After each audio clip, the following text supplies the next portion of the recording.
Are you thinking about getting your Trusted Tester certification? Before you begin, I'll share with you everything you need to know. In this video, I'll be talking about the difficulty, the layout of getting your certification, how much of a time commitment it is, and was it actually worth getting? Earlier this year, I personally got my certification. It was one that I had on my radar for a while and that I wanted to get done, and I finally took the plunge. Now, this certification is a pretty detailed one, and so I was a little nervous about it. So I want to share with you what I've learned in the process of getting my own. So let's start with the basics. What is this certification? Well, it is a free, let me emphasize, a free certification. This is always exciting when a certification is free. I have done certifications that cost hundreds of dollars. This one is free. Okay, we got that covered. So the purpose of it is to teach about accessibility and specifically practical tips on how to test your websites or your designs to make sure that it meets the WCAG standards, which is the Web Content Accessibility Guidelines. This certification has been created and put out by the DHS, which is the Department of Homeland Security. So this is a certification that was created by the US government so that people could learn how to test their websites. This certification is a very step-by-step process. You can't really jump around a ton.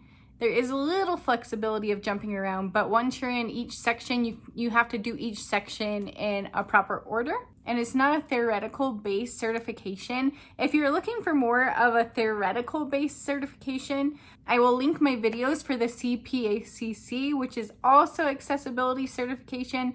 This one is a very technical certification that you'll walk out of with a lot of practical hands-on tips. So basically the way this certification is structured is the first section, you learn all about the WCAG guidelines, you go through modules, and they teach you everything you need to know. So each module in the first section is about a different WCAG guideline. And then in the second section, you take what you learned in the first section, and then you do practice examples based on what you learned in the first section. So they create mock-up websites, and then you use the WCAG guidelines to determine whether it passes or fails or another criteria. So they have a lot of mock-up websites where you take what you learned and then you determine if the website passes or fails that criteria. And in section 2, there's 20 modules. And I will say that even though there's 20 modules, for me it felt like a lot at first, and some of them are a lot longer than others to get through.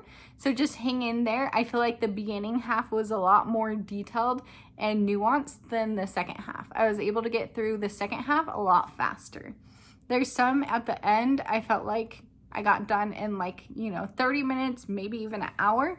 And there was other ones that took several hours to learn it and to get it all down. And some of this will just depend on how much of this you already knew about prior to starting the certification. Something really nice about this certification is it starts from the beginning, the basics. So if you don't know anything about WCAG guidelines, you can totally do this certification. It will teach you everything. It might just take longer than someone who already has prior knowledge.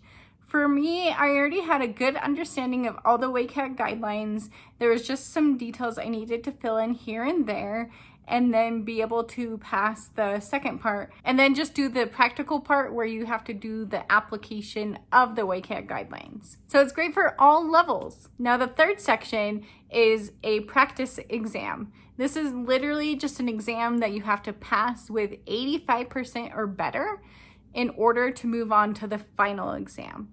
And they're pretty identical. You just have to pass the practice one before you can even start the final exam. And then the fourth section is passing the final exam. It's 100 multiple choice questions. You have to get 85% or above.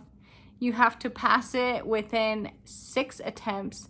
The first 3 attempts are a little bit different. I'm not going to talk about all the details because I want to make sure that you're checking their website. I know it can be updated and they can kind of change the rules that go with that. It's very explicitly written out right before you take your practice test or your final exam, how many attempts you get and what score you need to get to pass. So just make sure you pay attention to that information when you're doing your certification. Okay, one detail is I did use my screen reader to help me read some of this stuff that's on all of these different sections. It's just a lot of text. So for me, I found it super helpful to be able to turn on my screen reader and have it help me read it. I did not take the exams or any of the multiple choice questions per se in the proper way that someone would use a screen reader. So I can't attest for whether it is fully accessible with a screen reader, but I know to some extent it helped me be able to read more. I also used magnification to help me with some of the stuff when it came to reading some of the text, and then also taking a closer look at the mock websites that they have. So hopefully there's a way, especially because it's a certification for accessibility, that they've made it possible for you to actually learn from the certification and be able to take the exam and everything without any problems if you have a disability and you need to use those accommodations. I really hope that's the case. There is a forum and a place where you can hop on and talk to people in the community. I personally didn't use it because I didn't feel like I needed to, but I know other people who have gotten this certification who said the forum was really helpful, and there are some questions that they either do like duplicate answers, there's like a wrong answer, and it just gets confusing, and so people have used the forum to figure it out. Now, this certification is a beast. It is very robust. It has lots of information and lots of questions. Even if you know a lot of the information prior, you're still gonna have to spend a lot of time on this certification. Now, just to give you an idea, they give you 6 months to complete it before they reset it and you have to start completely over. Just because it's free, it's still worth it to you to try to get it done in the 6 months that they give you. Because if you don't, you're gonna have to do all of that work over again. Nobody is about to do that, are they? And then they say that it could take anywhere between 40 to 80 hours of like studying and doing the practice stuff and then taking the test on top of that. For me personally, I didn't keep track of the exact amount of time that it took me to do it, but I finished it in 3 weeks. Now, this was me doing it every waking moment that I could, other than when I was working. So anytime I could squeeze in to get any of these modules done, I did. We're talking after work, we're talking on weekends. Sometimes I was able to do a little bit at work because luckily my work supports getting certifications like this. But I had a lot going on at work, so I didn't have a lot of time that I could, and I wanted to get it done fast. And I was just trying to cram it in by a personal deadline that I had for something going on that I wanted to be able to say I had the certification done by a certain day. Otherwise, I definitely would not have crammed it in 3 weeks, and I would not suggest that anyone tries to do that.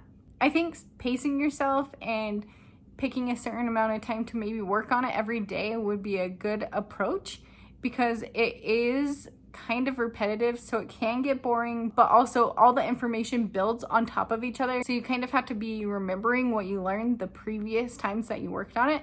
So if you like worked on it a little bit and then like a week or 2, 3 weeks later, you're like, oh, I guess I'll work on it again, and then you go another couple weeks, you're gonna struggle because you gotta remember what you learned previously. So this certification does require some stuff that you have to test with a screen reader. It does teach you how to do color contrast checking. You have to know how to use a keyboard for navigation only. It briefly explains that, but you're gonna be better off if you already know that a little bit. And it does cover some elements of HTML, and you should be able to get by with only knowing a little bit about HTML from the beginning. Okay, let's talk a little bit about my advice for you when taking the exam. Now, there are some errors in the exam, just like the rest of it. I know, we love it, but we can't complain too much because it's free. The exam itself is not timed. However, you do not want to pause and come back to the exam later, because it will time out and it won't save what you did. At least for me, it didn't. I made that mistake. I did like half of it, and it took me so long to get through it. You needed to save a couple of hours minimum to get through this exam, okay? I think it took me like 4 hours to get through the exam. Keep in mind, those 4 hours, I was like, I'm gonna get it right the first time. I'm gonna be super slow and make sure I get it right. Joke's on me. because I was all confident and I got the practice done past the first time. And then the final exam, I missed by like 2 points because I misunderstood some of the questions.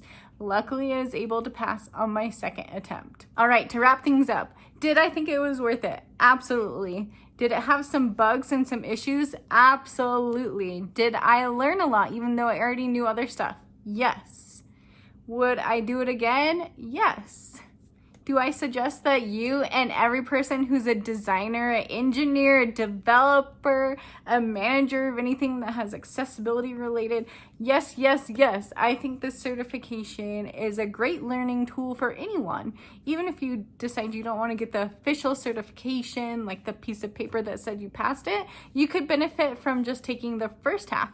And because it's free, you could sign up and do it that way. It's just a great way to learn more about WCAG guidelines and help you understand how websites and apps and other interactive things. And it really is good at going step by step and making it so that you understand it and building upon what you learned previously. I'm definitely losing daylight, so I'm gonna stop the video here, but I hope this video was helpful to you. If you have any questions about the certification, feel free to comment below. I'd love to start a conversation to help as many people as I can to learn about this certification. And if you've already done it or you're in the process, would love to hear your experience in the comments below. If you thought this video was helpful, go ahead and give it a thumbs up or share with a friend that you think would find it helpful. Subscribe to my channel below if you want to see more videos like this.